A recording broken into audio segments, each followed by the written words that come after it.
É, Ulisses tá aí? Ali. Então vamos lá. Ele escreve assim: Caion, há possibilidade de reversão desse cenário apocalíptico mundial, entre parênteses, político, econômico e ambiental? Ou realmente estamos vivendo, de fato, o fim dos tempos, irreversivelmente terrível? Olha, eu sempre quero que tudo tenha reversão. Tá. Essa é a minha atitude. Eu vivo buscando reversões do mal todo dia. O dia todo. Mesmo contra o meu olhar pragmático. Quando às vezes eu olho e digo, eu vou trabalhar para reverter esse mal enquanto eu puder, embora eu saiba que ninguém quer. Mas eu não estou nesse mundo para fazer a vontade do mundo. Eu estou nesse mundo para praticar a vontade de Deus. Então, essa é a tensão na qual o Evangelho nos coloca. O Evangelho nos coloca diante da seguinte tensão. Por exemplo, Mateus 24. Você lê Jesus dizendo, e virão falsos cristos, falsos messias. A maioria vai seguir.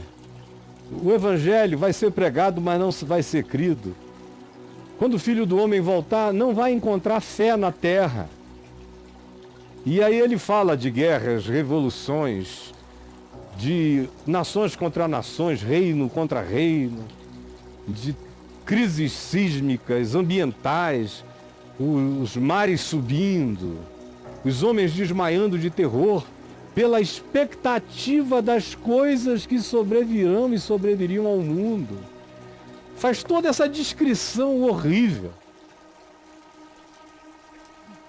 Cria um apocalipse, dizendo que as decisões humanas se acumulam contra o próprio homem, contra a própria vida, contra a terra. É o que Jesus diz. Aí você termina o capítulo 24, ele começa uma série de parábolas. A primeira parábola é do servo mau, que olhando que tudo era mal, resolveu ficar mal como o mundo é. Mal também. Mal também. Todo mundo é mal, eu vou ficar mal também. Mal também. Para enfrentar o mal só com o mal. Aí Jesus conta essa parábola. E do cara que sucumbiu à perversidade e se tornou um com ela, como os cristãos estão fazendo no mundo inteiro.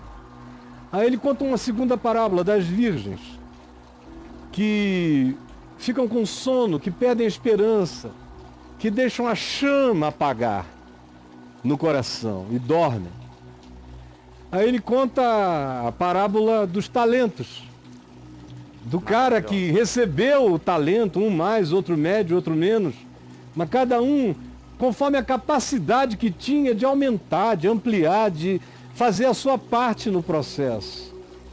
E houve dois que fizeram, houve um que enterrou porque disse, não, eu sei que tu és mau, que o futuro é mau, que tu és severo, que o juízo vem, então eu não vou fazer nada. E Jesus disse, esses que enterram a graça porque o mundo é mau, vão ter a mesma sorte da maldade do mundo. Vão ter o mesmo destino. Aí vem uma outra e última parábola, já Mateus 25, quando ele fala dos cabritos e das ovelhas.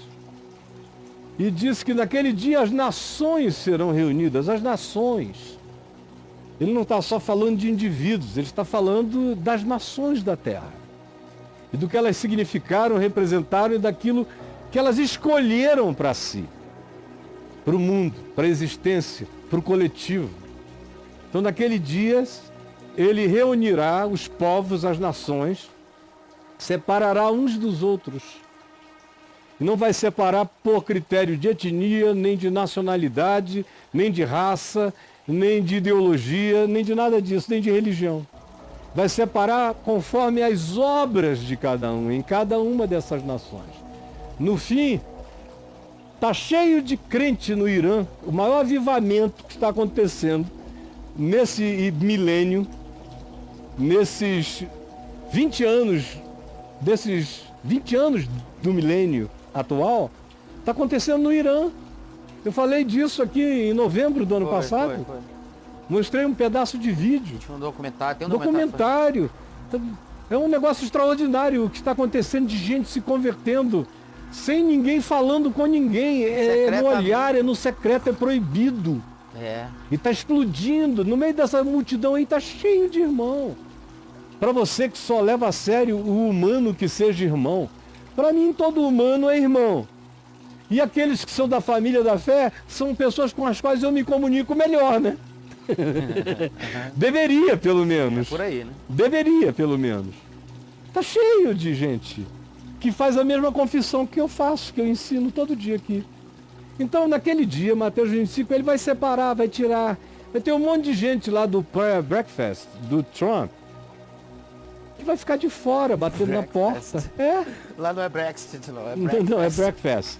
Não é Brexit. É breakfast. Não. Breakfast. Ele tem um breakfast. É quebra do jejum. Essa é a palavra, literalmente, é quebra do jejum, é o café da manhã. O cafezinho dele. Então é o breakfast. Breakfast. Que o pessoal se reunia para orar pelo presidente.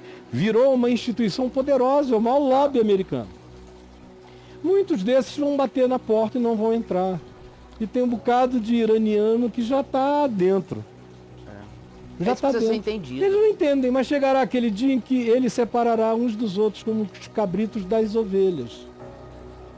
E dirá aos que estiverem à sua direita, as ovelhas: vinde, benditos do meu Pai, tomai posse do reino que vos está preparado desde antes da fundação do mundo. Porque eu tive fome e me destes de comer. Eu tive sede e me destes de beber. Eu estive nu e me vestistes. Eu estive preso e fostes ver-me. Eu era forasteiro e refugiado e me acolhestes. Eles então dirão: quando, Senhor, te vimos assim? Nunca te vimos. Porque muitos desses para os quais ele dirá isso nem sabiam de Jesus. Só agiram como Jesuses.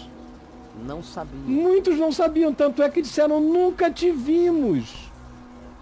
Nem com fome, nem com sede, nem com necessidade. Não, quando foi que nós fizemos isso a ti? E ele diz: sempre que o fizestes a qualquer um desses pequeninos da terra, a mim o fizestes. Então, o que eu creio? Que o mundo vai melhorar? A gente pode ter um ciclo de alívio, como Pedro diz lá em Atos, que ele orava para que viessem dias e tempos de refrigério. Foi como eu orei hoje aqui, pedindo refrigério para os meus netos, um refrigério, um gostinho de vida. E trabalho por isso, embora eu saiba que às vezes você é uma andorinha só tentando fazer verão sozinho. Mas eu não estou contando quantos estão ao meu lado. Eu tenho um compromisso de ser assim, porque eu sei para quem eu responderei e sei o que ele perguntará. Como também disse aos que estavam à sua esquerda: afastai-vos de mim, malditos. É uma palavra pesada, malditos. Malditos. Desabençoados. Porque eu tive fome e não me destes de comer. Eu tive sede e não me destes de beber. Eu estive nu e não me vestistes. Eu estive preso e não fostes ver-me.